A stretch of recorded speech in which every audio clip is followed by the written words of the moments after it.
sebanyak 123 orang meninggal dunia dan 118 orang patah tulang dan juga luka-luka, dan juga 170 orang hilang entah kemana dan juga tidak diketahui mereka masih hidup ataupun sudah meninggal. Assalamualaikum warahmatullahi wabarakatuh. Bertemu lagi dengan aku di channel Syafikru. Nah, kali ini aku bakalan menceritakan sebuah kejadian yang sangat tragis dan sangat memilukan warga Kalimantan Selatan, yaitu khususnya Banjarmasin. Dan kejadian ini terjadi pada masa Orde Baru, dan kejadian ini banyak menyebabkan orang hilang, luka-luka, dan bahkan orang yang meninggal. Kejadian ini dikenal dengan Jumat Kelabu. Memang sih tidak seterkenal kejadian seperti di Poso ataupun di lainnya, namun ini juga memilukan. Dan ini adalah salah satu kejadian yang menciderai pesta demokrasi di Indonesia di masa Orde Baru. Bagaimana ceritanya? Kita simak sama-sama. Jumat pagi pada tanggal 23 Mei 1997, warga Banjarmasin melaksanakan aktivitas seperti biasanya. Ada yang pergi ke kantor, ada yang sekolah, dan juga ada yang melakukan transaksi dagang.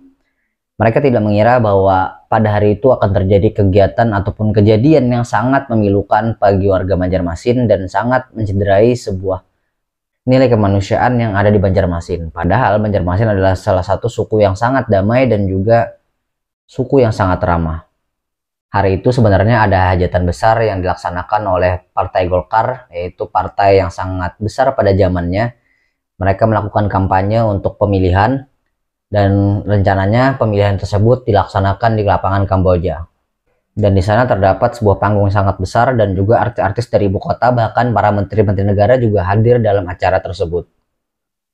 Acara tersebut digadang-gadang menjadi acara terbesar di Banjarmasin karena acara tersebut adalah acara Partai Golkar yang merupakan partai yang sangat besar pada zaman itu, yaitu partainya Pak Soeharto. Acara dimulai dari pukul 9. Mereka membagikan sapu tangan yang bergambar pohon beringin dan juga mereka menyediakan ribuan nasi bungkus untuk para masyarakat yang ada di sana. Dan memang sasaran mereka adalah orang-orang di bawah seperti tukang beca, tukang ojek, kemudian pedagang kaki lima, dan juga orang-orang terbawah lainnya. Acara tersebut awalnya damai-damai aja dari jam 9 tersebut, namun ketika memasuki jam 11, mereka selesai melaksanakan acara di lapangan Kamboja, mereka melakukan iring-iringan menggunakan knalpot blong. Memang sebenarnya knalpot blong ini adalah knalpot yang sangat biasa di sini dan juga sangat wajar untuk meramaikan acara tersebut. Namun salahnya di sini adalah kejadian tersebut atau kegiatan tersebut dilaksanakan pada hari Jumat, dan hari Jumat tersebut para masyarakat Banjarmasin melaksanakan sholat Jumat, dan mayoritas masyarakat Banjarmasin ini adalah Muslim, dan mereka di sana menggeber-geber motornya dengan sangat nyaring dan melewati sebuah masjid yang bernama Masjid Nur, dan ini adalah salah satu masjid yang kebanyakan orang-orangnya adalah orang-orang partai P3. Sebenarnya aparat sudah melarang mereka untuk tidak masuk ke sana, namun mereka bergeming dengan alasan kalau sholat Jumat juga sebentar lagi selesai kok, dan akhirnya mereka melewati Masjid Nur tersebut dengan knalpot yang sangat nyaring. Aparat tidak bisa melarang karena jumlah mereka yang terbatas dan juga para relawan Golkar ini sangat banyak jumlahnya. Jadi mereka terpaksa untuk memberikan akses jalan. Merasa terganggu dengan suara bising dari masyarakat Golkar tersebut, para jemaah sholat Jumat setelah selesai salam, mereka langsung bangun dan langsung emosi dan juga langsung keluar dari masjid dan mendatangi lapangan Kamboja tersebut, tempat di mana mereka berkumpul, untuk meluapkan emosi dan kekecewaan mereka terhadap tidak toleransi terhadap mereka yang sedang melaksanakan ibadah sholat Jumat. Kabar tersebut pun dengan cepat menyebar di seluruh Banjarmasin. Warga-warga Muslim yang ada di Banjarmasin langsung menyerbu dan juga ikut bergabung karena merasa kecewa dengan kegiatan tersebut. Dan kebanyakan para pemuda-pemuda Golkar ini merupakan pemuda Pancasila dan juga forum dari FKPPI. Yang mayoritas mereka adalah orang-orang dari keluarga militer. Tidak berselang lama ternyata masyarakat datang dengan sangat cepat. Mereka langsung menyerang lapangan Kamboja dan akhirnya para satgas dari Golkar menyerah. Mereka tidak bisa membendung dan akhirnya masyarakat masuk ke dalam lapangan Kamboja tersebut. Di sepanjang jalan masyarakat yang melihat lambang Golkar mulai dari spanduk, umbul-umbul, kemudian hal-hal yang berkaitan dengan Partai Golkar dicabut, dirusak, dan dibakar. Panggung pun sampai dirobohkan oleh masyarakat. dan mereka bertarung dengan 20.000 anggota dari Partai Golkar tersebut. Dan sayangnya Partai Golkar masih kalah jumlah masanya dengan massa yang datang di Banjarmasin tersebut. Sampai sore kejadian pun masih sangat panas. Massa yang datang dari berbagai tempat berkumpul di satu tempat untuk melakukan penyerangan. Mereka rata-rata membawa senjata tajam. Dan sayangnya mereka melakukan pengerusakan terhadap apapun yang mereka lewati, mulai dari kantor desa, pertokoan, rumah-rumah, sampai bahkan kelenteng-kelenteng tempat ibadahnya orang-orang Cina dihancurkan. Kendaraan yang lewat pun juga dihancurkan dan dibakar. Dan sampai rumah masyarakat pun ikut terbakar. Dan mereka juga tidak tahu masalahnya apa. Dan juga siapa pelakunya. Pokoknya yang mereka lewatin, hancurkan.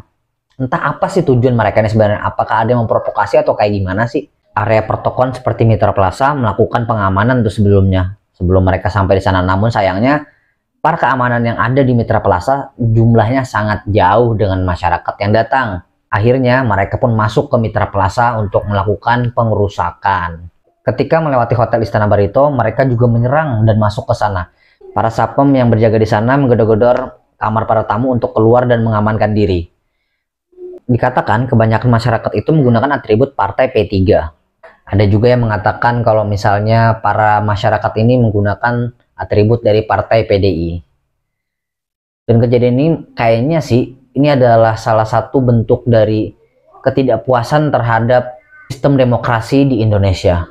Jadi mereka menumpahkan semua kekecewaannya itu pada kejadian hari ini. Pengerusakan terus berlanjut sampai malam tiba. Dan bahkan ada kabarnya seorang perempuan hanya menggunakan pakaian dalam karena pakaian dia sudah dilucuti dan dirusak dan dirampas oleh masyarakat tersebut karena menggunakan Partai Golkar. Karena kerusuhan tersebut, listrik di kota tersebut padam dan Banjarmasin menjadi gelap gulita dan hanya diterangi oleh api-api dari kebakaran yang disebabkan oleh kerusuhan tersebut. Petugas pemadam dan juga polisi yang berjaga-jaga tidak berani memadamkan kebakaran tersebut karena mereka takut diserang dan juga dihakimi oleh masyarakat yang sangat beringas tersebut. Sampai jam 10 malam, 1.000 pasukan didatangkan dari 3 Hercules dan mereka langsung turun ke Banjarmasin dan mereka mendapat perintah langsung tembak di tempat kalau ada yang melawan dan mencoba melukai petugas. Pasukan langsung mendatangi Mitra Plaza yang merupakan tempat yang paling parah terjadinya kerusuhan tersebut. Dan tak lama, banyak kilatan-kilatan dari suara tembakan yang ada terjadi di sana. Entah bagaimana di dalam sana. Jam 12 malam banyak akses jalan yang ditutup oleh warga kampung tersendiri. Jadi selain masyarakatnya tidak boleh masuk untuk menghindari pengerusakan masuk ke kampung. Jam 3 subuh para pasukan yang 1.000 orang tadi langsung menuju ke Klayan. Nah, Klayan ini merupakan salah satu kampung para preman dan kampung ini terkenal dengan orang jago-jagonya yang ada di sana dan mereka katanya sih kebal-kebal. Dari hasil penelusuran para aparat yang mendatangi Klayan, terdapat 195 orang ditahan dan dibawa ke kantor untuk dimintai keterangan. Rata-rata wajah mereka sudah babak belur dan susah buat dikenalin siapa sih dia. Penyisiran pun terus berlanjut dan mereka langsung menuju ke perumahan Peruntun Jaya. Namun sayangnya para masyarakat yang ada di sana sudah mengamankan diri di rumahnya masing-masing. Jadi perumahan tersebut sunyi karena mereka takut dengan kerusuhan dan juga takut dianggap sebagai pelaku pengerusakan. Rupanya jam 5 subuh datang lagi tuh para pasukan sekitar 5 truk. Mereka menuju kampung Teluk Tiram dan mereka menyisiri kampung tersebut untuk mencari perusuh yang bisa saja sih bersembunyi di kampung tersebut karena takut ditangkap. Karena pemerintahan pada waktu itu tertutup, tidak ada data yang bisa dipercaya mengenai siapa pelaku kemudian siapa provokatornya dari kejadian tersebut. Dan juga berita-berita tersebut juga terbatas pada waktu itu. Kebebasan untuk berpendapat dan juga menyampaikan berita juga sangat terbatas pada masa Orde Baru ini. Imbas kerugian dari kejadian ini sangat luar biasa. Mulai dari kantor-kantor yang dibakar, kemudian rumah-rumah, toko, tempat ibadah, PLN, PDAM, semuanya dihancurkan. Bahkan panti jompo pun juga dibakar, serta rumah-rumah warga yang tidak tahu apapun juga dibakar.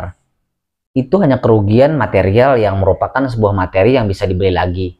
Yang lebih parahnya korban jiwa pun juga ada di sini.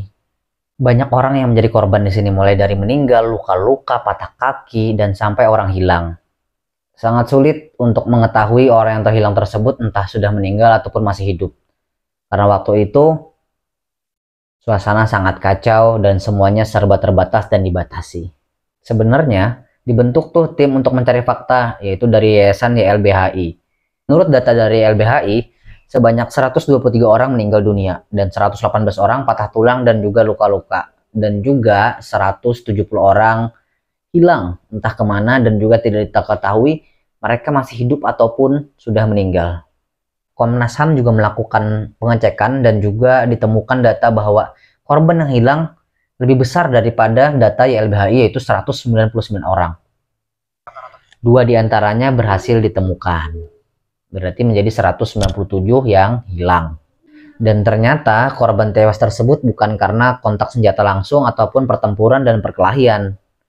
Kebanyakan mereka tewas karena terbakar di suatu toko dan juga tempat-tempat yang dibakar oleh masyarakat yang semuanya menghancurkan apa yang mereka lewati tadi. Mereka terjebak dari api kebakaran yang tidak bisa mereka keluar. Kebanyakan korbannya adalah korban kebakaran. Bahkan ada suatu cerita kalau misalnya arwah-arwah orang-orang di sana menghantui tempat tersebut dan mereka tampil sebagai korban kebakaran. Peristiwa Jumat Kelabu ini dilabeli sebagai peristiwa yang sangat parah dan juga sangat memilukan yang terjadi di Banjarmasin, dan sampai saat ini adalah peristiwa demokrasi yang sangat ironis sekali. Banyak yang mengatakan kalau misalnya kejadian ini dipicu oleh rendahnya toleransi dan tidak saling menghargai dan juga ingin menang sendiri. Para pengamat juga mengatakan kalau misalnya kejadian ini merupakan salah satu ketidakpuasan masyarakat terhadap kinerja dari pemerintah yang ada pada masa tersebut. Semoga kejadian ini tidak terjadi lagi di daerah Banjarmasin, Kalimantan, dan se-Indonesia. Dan juga semoga pesta demokrasi berjalan dengan lancar 2024 ini nanti. Dan tetap saling menghargai sesama pendukung.